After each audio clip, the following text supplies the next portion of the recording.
Memory transcription subject. Chief Hunter Isif. Arxel Dominion Sector Fleet. Date. Standardized Human Time. December 12, 2136.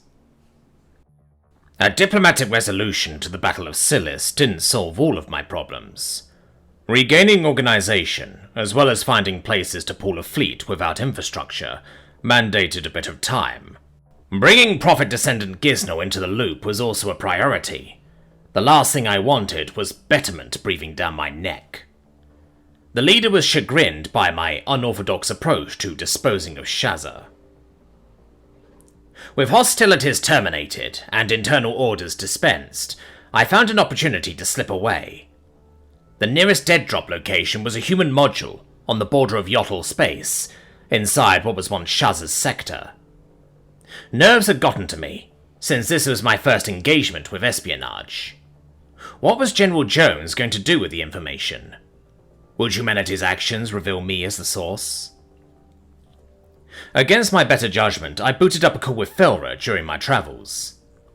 The docile seemed intrigued by my days-long absence from the messaging service, which I excused as opposition from the UN military to a business proposal. It was technically true.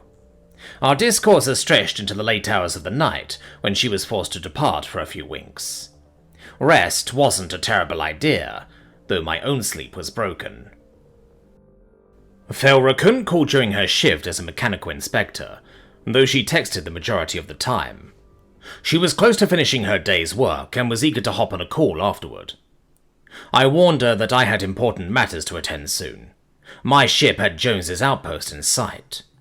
However, as usual, the docile was unfazed by my excuses, and unrelenting in her demands. "You know I don't usually respond this slow, Scifi," Felra texted. "We've been swamped, with Silis ships docking for repairs. I saw a real live human at work today, many of them, by sneaking a peek at the quarantine lodgings. You guys are gigantic." I snorted to myself. The docile was never short with the unsolicited details about her day-to-day activities. If she thought that humans were massive, an Oxor's size would astound her. Despite our slouching posture, we could loom over the primates if we so desired. It mystified me how the Federation species could compare us and the Terrans, and see predatory features in the tree dwellers. "Well, I suppose you should be working, not on here chatting," I answered back. "Don't get into trouble on my account." The docile typed back furiously. "For crying out loud, Scifi, show a little curiosity. Ask some questions, if you're interested in what I'm saying at all." "Fine. Did seeing the humans scare you, Felra?" "Yes. Please don't be mad at me. I'm just being honest. I didn't tell you this, but I've watched a lot of human media since I paired with you here. Your comedies are hysterical and outlandish, for one." "You only watched comedies?" "I watched the first human to appear on a Venlord talk show too. Some actor. He played off what the host was saying without hesitation, real discomfort with ease, and made fun of himself. So natural, conversational, and charismatic. So unlike you." My paw nearly dropped the holopad, and I considered switching it off. Of course, I was nothing like the charming primates, with their smooth sociability and their empathetic capacity. I would be lucky to call myself a shallow echo of their personal depth. Perhaps it would have been possible for me to be a better Arxor, but the deeds I committed had hollowed out my defective side. Had Felra figured out that I wasn't a human at all? No. If she had ascertained that her internet friend was an Arxor, she would have cut contact. The docile was getting close to the truth, so I needed to deflect her attention. "I do not want to talk about me," I sent back. "You never want to talk about you. You won't tell me one thing that's real about you, or one thing that's not wrapped in mystery. It's like you think if you're genuine, you're going to scare me off. Just because I'm small doesn't mean I'm a damn coward." "I do not think that, Felra, but I would scare you off. It is a fact. You said the humans you saw at work scared you." "I kept looking, though. What absolute goofballs. The way they razzed each other was so juvenile. The more I looked, the more I thought you're overgrown children, but not you." "I am not like them." "Answer me an honest question. Do you have predator disease? Don't take that the wrong way. I thought there are harmless strains of predator disease, which isn't exactly a popular idea here. Define predator disease. You know, antisocial, violent, non-compliant, non-conformist, lacking a full range of emotions or delusional. Some combo of those. Those are unrelated attributes. You can call me nonconformist and leave it at that. Okay, Scifi. I'm not judging you, I just want to get to know you. I want to understand you. You cannot do either of those things. Don't you get it? I am not a good person, Felra. I have thought about little but my own survival for decades. I'm not prepared to interact with people like you, or to censor myself as humans do.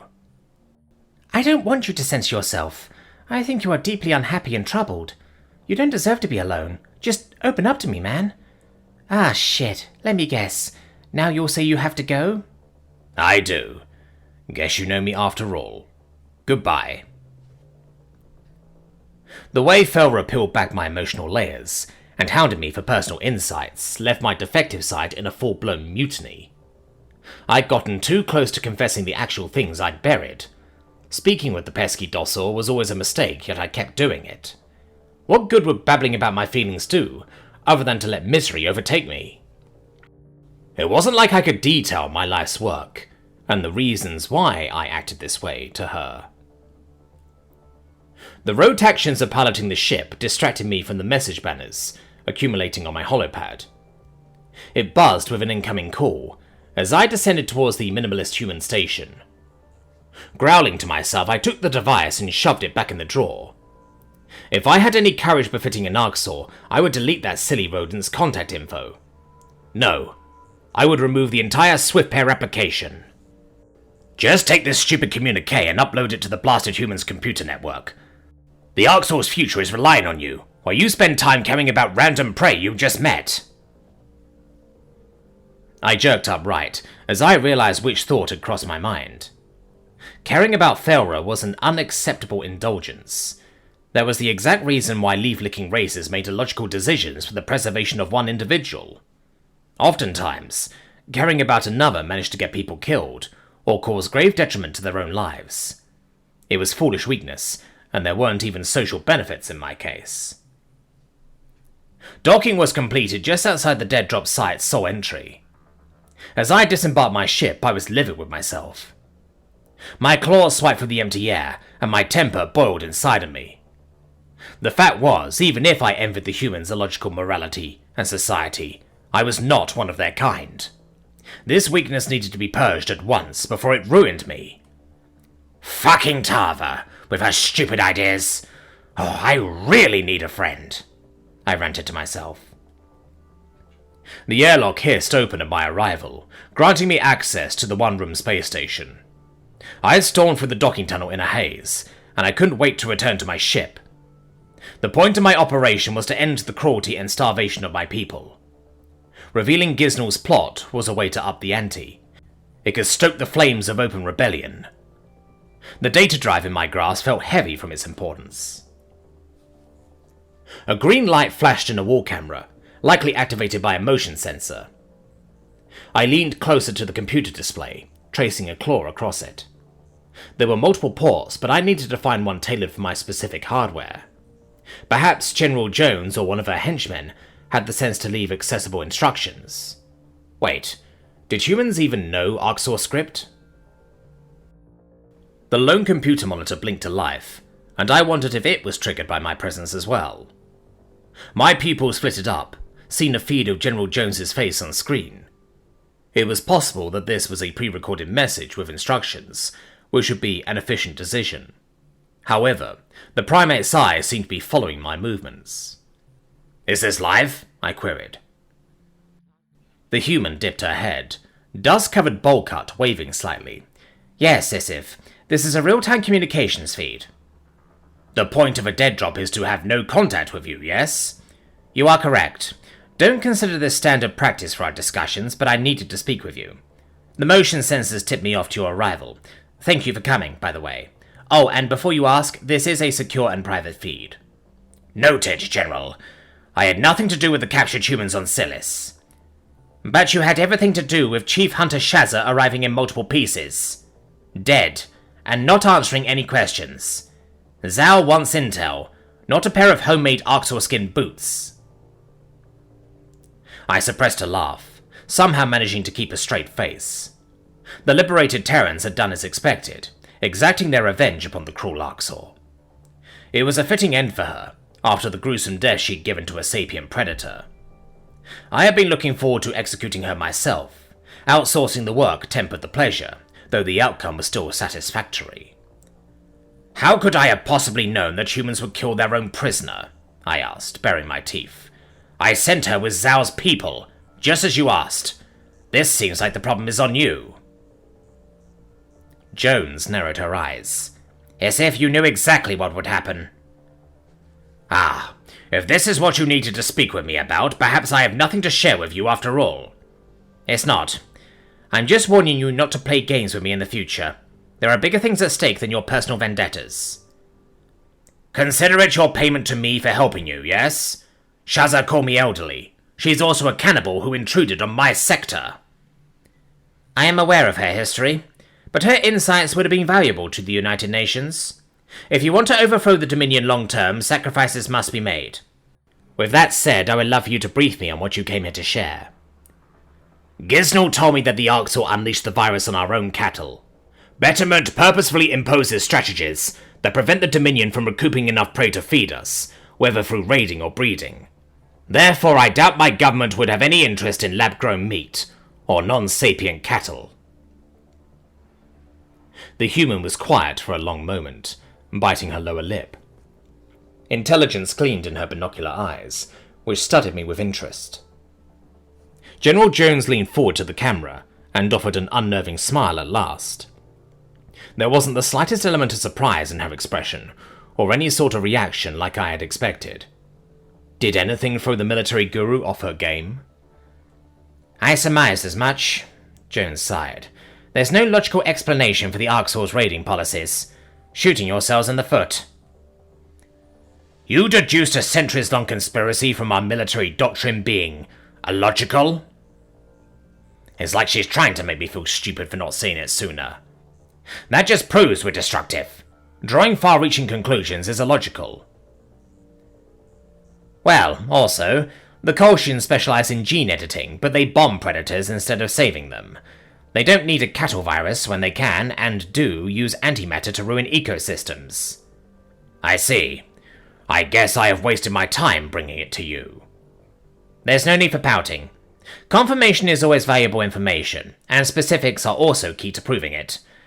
It's nice to have actual intelligence in my back pocket, should I pass this up the food chain. You mean when you apprise Zhao of this development, and give him more reason to believe we are all animals? Your empathy test surprised him, Isif, and has caused him to reconsider your motives. Regardless, I'm not here to rehash this old feud, or even to lecture you on Shazza. There are concerning war developments as of late. My nostrils flared with interest. Go on, Jones. Another attack on Earth and you want my help? Bah! We wouldn't ask for your help in that circumstance unless we were truly desperate. The Kolshians are gunning for our allies, to the point they have assaulted every last one with a trial run. We figured out their true target, and they already have thousands of ships ready to bury it. Or seize it. It's hard to say. I don't understand why you're telling me this. Venlil Prime isn't under my protection, other than to pledge not to attack it. If my people knew I was on amicable terms with Tava. The main target isn't Venlil Prime. It's Milo, the docile homeworld. My heart plummeted into my chest, thinking about Felra's attempts to befriend me. She was a bold character, unabashed in her opinions, and curious about predators. I had just admitted to myself that I cared about the rodent, and now her homeworld was under attack. It didn't make sense why the Terran General would inform me about Malo's pending attack, unless she expected me to help. I knew Jones was spying on me, but this is a cheap trick even for her. So the Federation wants to take back what they've lost. Indignation sparked in my chest as I weighed this manipulation attempt. And why would you think I care about the docile homeworld? The human shrugged. It's a Federation objective in your sector. Bringing Arxal ships to their aid would prevent the Kolshians from branching out to the galaxy's fringes. You are the one playing games with me. They are your allies, not mine. Send human asses to save the Dossor, since you seem keenly aware of their plight. I wish we could. Malo is 2 days' travel from Earth. Our assets cannot reach it in time. The Kolshians had their ships en route and waiting. But you have forces there. You yourself are half a day from it and could get there in time. You are fucking insane! What would the Dossor even think of my arrival? I suspect one in particular is whose thoughts you care about. I am giving you information. What you choose to do with it is your prerogative. You would be equally upset with me if something happened to your friend and I didn't tell you. You admit... Farewell, Isif. Stay in touch. General Jones had the audacity to hang up on me, and I punched the computer screen out of frustration. The glass cracked against my hardy paw, sending sparks flying. My tail lashed with outrage. I stalked out of the habitat in an emotional frenzy. My feet steered me back onto my ship with more urgency than I could admit. I fished out the holopad, and determined that I had to warn Farah of the inbound attack. Perhaps she could get out of Malo's system and survive without military interference. The Dossor ignored my call attempts, and her avatar had gone offline. I checked the chat logs in a panic, reading her final messages. Hey, Scifi. The humans who docked here just received warning of an incoming attack. From the Kolshians. There's not many of you, and their ships are here for repairs. It's not good. Evacuation ships were apparently considered, but the first few we sent out didn't get very far. The Kolshians have FTL disruptors, and they're not letting anyone slip away. The humans advised us to shelter in place in the docking station. I am scared. Please, talk to me, Scifi. Please. I am so scared. I am sorry for prying earlier. I really need you now. Tell me it's going to be okay. I don't have much time. They're going for our communications first. If I don't make it out of this, I want you to know I've enjoyed our chats. Every weird, reclusive moment. I stared at the last message in mute horror, and an odd burning plagued my eyes. A strange sorrow clamped to my chest, one which I could not bury. It was a sad commentary that an internet friend, a herbivore I'd known for a few weeks, marked the closest I'd ever felt to someone. Hadn't I just cautioned myself about the illogical, harmful actions that attachment caused? My defective side clamoured for me to act on General Jones's imperative. Perhaps I would have considered the idea even without the human's input, just hearing Felra plead for my presence. The Dossor was the first person to care about me, even though she'd hate me once she knew the truth. Leaving her to die, when I was the sole party who could help, wasn't an option. With a shaking paw, I booted up my internal communications. The communique to send a full fleet to Malo, and to treat the Dossor as protected friendlies was dispatched, before I could rethink it. My engines revved to life, and I set my warp course for Felra's system. Reason be damned, this foolish chief hunter was coming to his friend's aid in a hurry.